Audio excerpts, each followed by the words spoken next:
이것이 한국인들이 미국을 위협으로 바라보는 중요한 원인이다.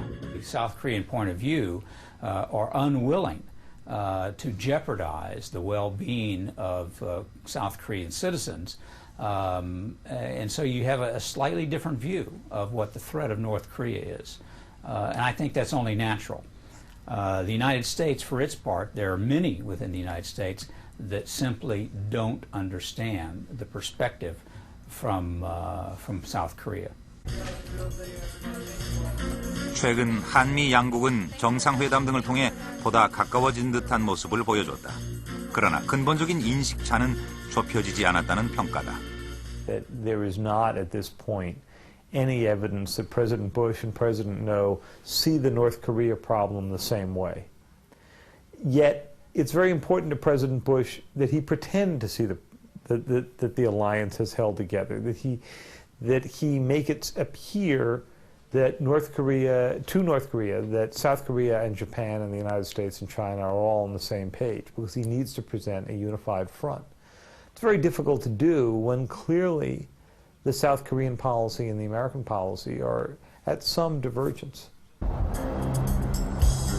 이런 상황 속에서 새로 출범한 부시 2기는 지금의 한미 관계를 어떻게 생각하고 있을까?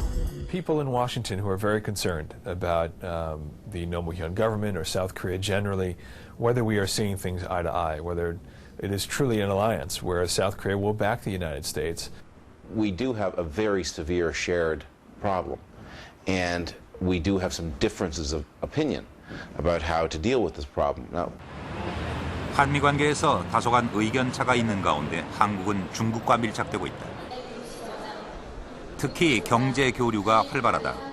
중국 조장시 투자 설명회. 조장시 공산당 당 서기까지 투자 유치에 나섰다. 이런 투자 설명회는 매우 빈번히 열리고 있다.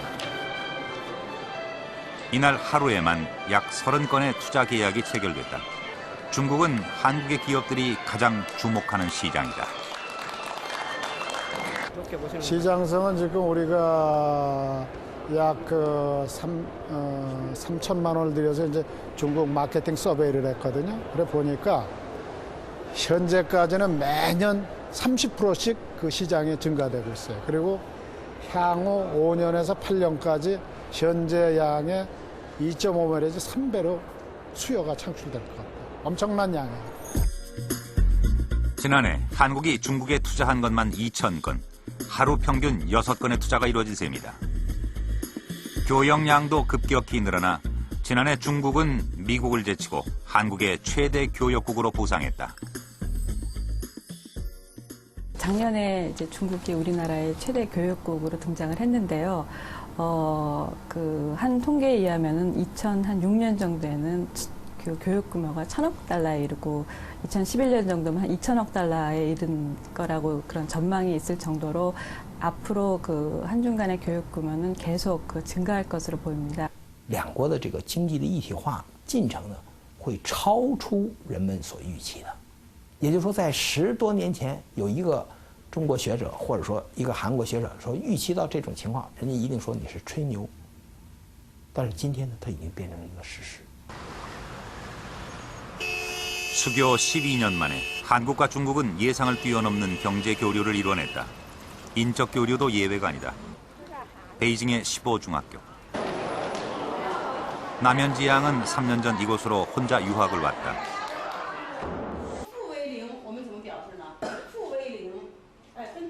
베이징에서 유학생을 받는 학교는 50여 곳. 이 중 한국인 학생의 비중이 절반을 넘는다. 중국 아이들 틈 속에서 적응해 가고 있는 현지 양은 중국의 가능성을 보고 이곳에서 공부하기로 마음먹었다. 처음에는 미국을 갈까 생각하다가요. 엄마가 이제 좀 이렇게 중국 쪽을 권유를 하셨거든요. 그래서 생각이 바뀌었어요, 중국으로. 왜 중국을 권유하셨어요? 엄마도 앞으로 중국이 그러니까 제가 어차피 무역 쪽에서 일할 생각하고 있었으니까 엄마가 그러려면 중국이 더 이제 무역량도 많아지고 또 장래성이 있다 그러시고. 15중학교의 국제반. 곳곳에 한국 아이들이 눈에 띈다. 국제반은 중국인 반으로 가기 전 단계에 있는 외국인 학생들이 공부하는 곳으로 전체 29명 중 27명이 한국인이다. 현재 중국 내 외국인 유학생 중 한국 유학생은 약 3만 5천 명으로 일본을 제치고 전체 1위다. 재중 교포도 매년 10%씩 늘고 있다.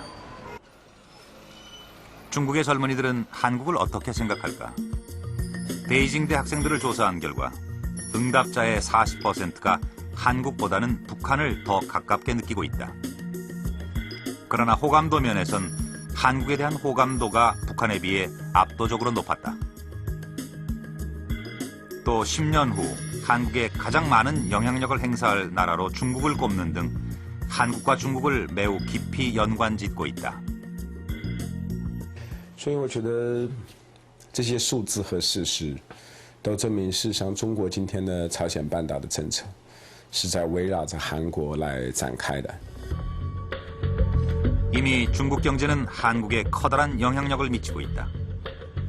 지난해 원자바오 총리가 경기 과열을 막기 위해 긴축하겠다는 뜻을 밝히자 한국 증시가 요동을 쳤다. 발언 직후 주가는 900선이 붕괴, 한 달 동안 30%나 하락했다. 9.11 테러 이후 최대 낙폭이었다. 在10年前，中国宏观调控，保持宏观经济稳定，对韩国没有任何影响。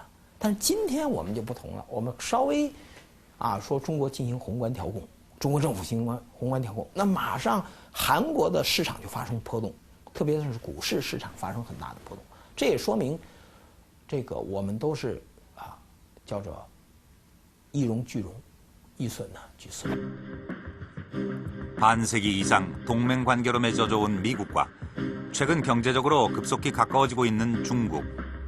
이 두 나라에 대해서 지금 한국인들은 어떤 인식과 태도를 보이고 있을까? 지난해 KBS가 실시한 여론조사를 보면 외교 안보 측면에서 한국이 가장 비중을 둬야 할 나라로 56.8%가 미국을 꼽고 있다.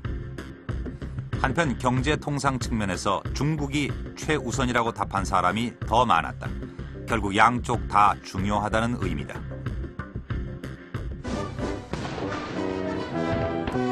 최근 한국과 중국은 경제뿐 아니라 외교 안보적으로도 점차 협력을 확대하고 있다. 동아시아에서 영향력을 넓히고자 하는 중국에게 한국은 전략적인 가치가 크다. 또한 한국에게 중국은 남북관계를 푸는데 중요한 존재다. 일본의 한 월간지에 눈길을 끄는 기고문이 있다. 남북정상회담에 중국 역할이 있었다는 주장이다. 정상회담이 성사되기 전 평양 주재 중국 대사관을 방문한 김정일에게 중국 고위관리가 남한과 대화할 것을 적극 권했고 이를 김정일이 받아들임으로써 획기적인 베를린 선언이 가능했다는 것이다. 완 대사가 브라질로 이제 전근을 가고 왕 대사가 새로운 대사가 왔습니다. 그래서 북한이 발표하기로는 완 대사가 브라질로 가는 것을 이임하는데 전별을 하기 위해서 갔다 뭐 이렇게 발표를 했지만은 사실은 황지 정치국원과의 남북 정상회담 협상을 위해서 갔던 겁니다. 중국의 중재설은 아직 명확히 확인되지 않지만 당시 중국은 남과 북의 비밀 접촉 장소를 제공하는 등 영향력을 발휘했다. 중국은 한반도